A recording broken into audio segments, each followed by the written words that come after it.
Hello everyone, welcome back to my channel. అందరికీ నమస్కారం. ఈ వీడియోలో మనం తిరువన్నామలై టెంపుల్ గురించి తెలుసుకుందాము.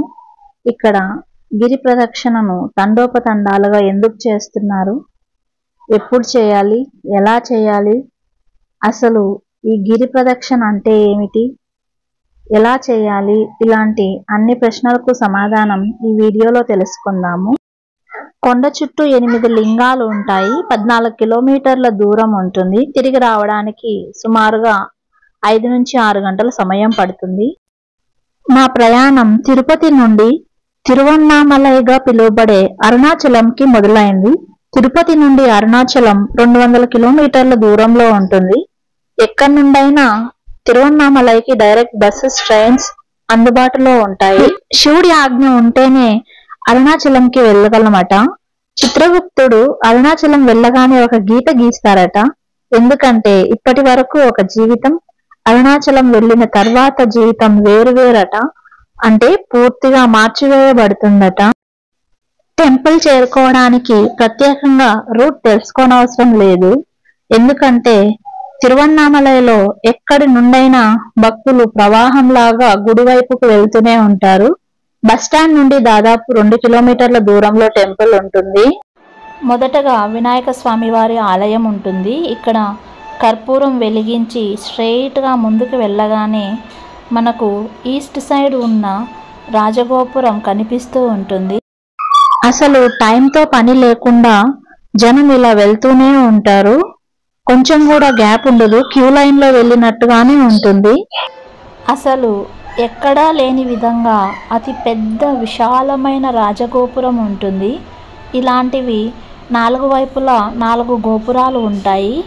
ఇక్కడ కాయా కర్పూరం సమర్పించిన తర్వాత తమ సంకల్పాన్ని ఆ పరమేశ్వరునికి తెలియచేసుకుని ఇక్కడి నుండి గిరి ప్రదక్షిణను మొదలు పెడతారు. గిరి అంటే కొండ, గిరి ప్రదక్షిణ అంటే కొండ చుట్టూ ప్రదక్షిణ చేయడం అన్నమాట. ఇది ముఖ్యంగా ప్రతి నెలా వచ్చే పౌర్ణమి రోజున విశేషంగా చేస్తూ ఉంటారు.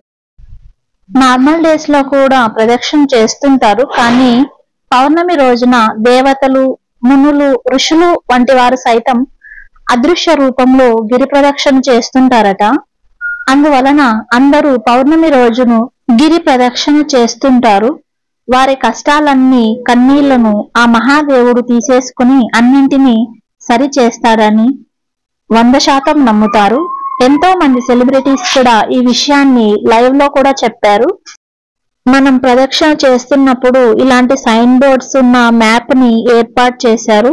ఈ మ్యాప్ లో మనం ఎక్కడున్నాము, ఎన్ని కిలోమీటర్ కవర్ చేశాము, ఇంకా ఎంత దూరం నడవాల్సి ఉంటుంది, నెక్స్ట్ ఏ టెంపుల్ ని చేరుకోవచ్చు, ఇలాంటి ప్రతి ఒక్కటి మనం తెలుసుకోవచ్చు.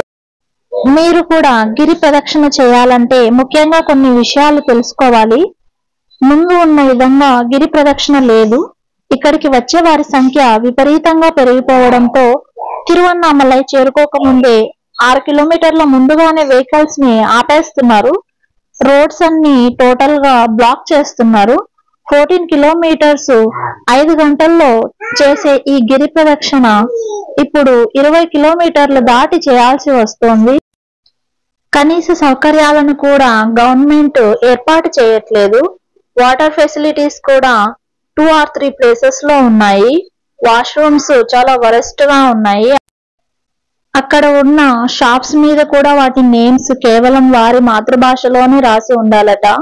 గవర్నమెంట్ ఆర్డర్స్ పాస్ చేశారు. మిగతా వారు ఎలాంటి ఇబ్బందులు పడినా పర్లేదట. పౌర్ణమికి కూడా టెంపుల్ కి దూరంగా 6 కిలోమీటర్ల ముందే వెహికల్స్ ని ఆపేస్తున్నారు. దర్శనం కూడా సుమారు 12 గంటలు పడుతోంది.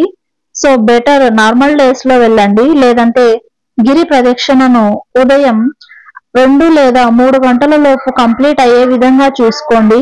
లేదంటే ఖచ్చితంగా ఇబ్బందులు తప్పవు. ఇప్పుడు గిరి ప్రదక్షిణ చేయడం చాలా ట్రెండీగా మారిపోవడంతో నలుమూలల నుండి తిరువన్నామలైకి భక్తులు వస్తూనే ఉన్నారు. టోటల్ గా 8 లింగాలు ఉన్న ఆలయాలతో పాటు ప్రతి ఆలయం వద్ద ఒక వినాయక స్వామి టెంపుల్ ఉంటుంది. మార్గ మధ్యంలో ఎన్నో సుబ్రహ్మణ్య స్వామి ఆలయాలు, వారాహి మాత అమ్మవారి టెంపుల్, అలానే ఎన్నో చిన్న చిన్న ఆలయాలు ఉంటాయి. వాటన్నింటినీ దర్శించుకుంటూ వెళ్ళాల్సి ఉంటుంది. రీల్స్ లో వ్యూస్ కోసం ఎలా పడితే అలా చూపిస్తూ ఉన్నారు, కానీ రియాలిటీ మాత్రం ఇలానే ఉంటుంది. ఈ వీడియో మీకు నచ్చిందని అనుకుంటున్నాను. నచ్చినట్టయితే please subscribe the channel and thank you for watching. Please like, subscribe and tap the bell icon.